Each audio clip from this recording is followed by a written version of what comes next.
ಓಂ ಸುಮುಖಾಯ ನಮಃ. ಓಂ ಏಕದಂತಾಯ ನಮಃ. ಓಂ ಕಪಿಲಾಯ ನಮಃ. ಓಂ ಗಜಕರ್ಣಕಾಯ ನಮಃ. ಓಂ ಲಂಬೋದರಾಯ ನಮಃ. ಓಂ ವಿಕಟಾಯ ನಮಃ. ಓಂ ವಿಘ್ನರಾಜಾಯ ನಮಃ. ಓಂ ಧೂಮಕೇತವೇ ನಮಃ. ಓಂ ಗಣಾಧ್ಯಕ್ಷಾಯ ನಮಃ. ಓಂ ಫಾಲಚಂದ್ರಾಯ ನಮಃ. ಓಂ ಗಜಾನನಾಯ ನಮಃ. ಓಂ ವಕ್ರತುಂಡಾಯ ನಮಃ. ಓಂ ಶೂರ್ಪಕರ್ಣಾಯ ನಮಃ. ಓಂ ಹೇರಂಬಾಯ ನಮಃ. ಓಂ ಸ್ಕಂದಪೂರ್ವಜಾಯ ನಮಃ. ಓಂ ಮೂಷಿಕವಾಹನಾಯ ನಮಃ. ಓಂ ಮೋದಕಹಸ್ತಾಯ ನಮಃ.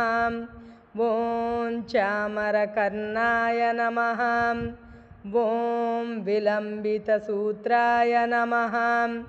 ಓಂ ವಾಮನರೂಪಾಯ ನಮಃ.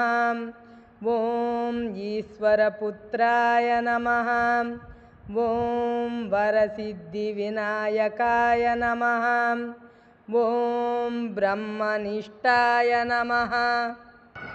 ಓಂ ಮಂಗಲಂ ಸುಮುಖೋ ದೇವ ಮಂಗಲಂ ಚಾಕ್ಷುವಾಹನ ಮಂಗಲಂ ವಿಘ್ನರಾಜಾಯ ಮಂಗಲಂ ಸ್ಕಂದಪೂರ್ವಜ.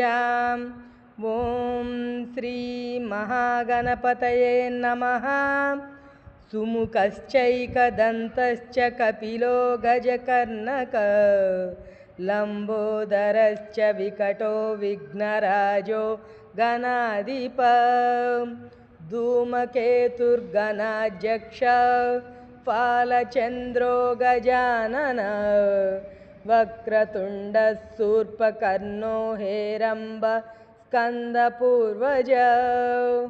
ಷೋಡಶೈತಾನಿ ನಾಮಾನಿ ಯಃ ಪಠೇತ್ ಶೃಣುಯಾದಪಿ. ವಿದ್ಯಾರಂಭೆ ವಿವಾಹೇ ಚ ಪ್ರವೇಶೇ ನಿರ್ಗಮೇ ತದಾ. ಸಂಗ್ರಾಮೇ ಸರ್ವಕಾರ್ಯೇಷು ವಿಘ್ನಸ್ತಸ್ಯ ನ ಜಾಯತೆ. ವಿಘ್ನೇಶ್ವರಾಯ ವರದಾಯ ಗಣೇಶ್ವರಾಯ ಸರ್ವೇಶ್ವರಾಯ ಸುಭದಾಯ ಸುರೇಶ್ವರಾಯ ವಿದ್ಯಾಧರಾಯ ವಿಕಟಯ ಚ ವಾಮನಾಯ ಭಕ್ತಪ್ರಸನ್ನವರದಾಯ ನಮೋ ನಮೋಸ್ತು. ಓಂ ಶ್ರೀ ಮಹಾಗಣಪತಯೇ ನಮಃ. ವಕ್ರತುಂಡ ಮಹಾಕಾಯ ಸೂರ್ಯಕೋಟಿಸಮಪ್ರಭಾ. ಅವಿಘ್ನಂ ಕುರು ಮೇ ದೇವ ಸರ್ವಕಾರ್ಯೇಷು ಸರ್ವದಾ.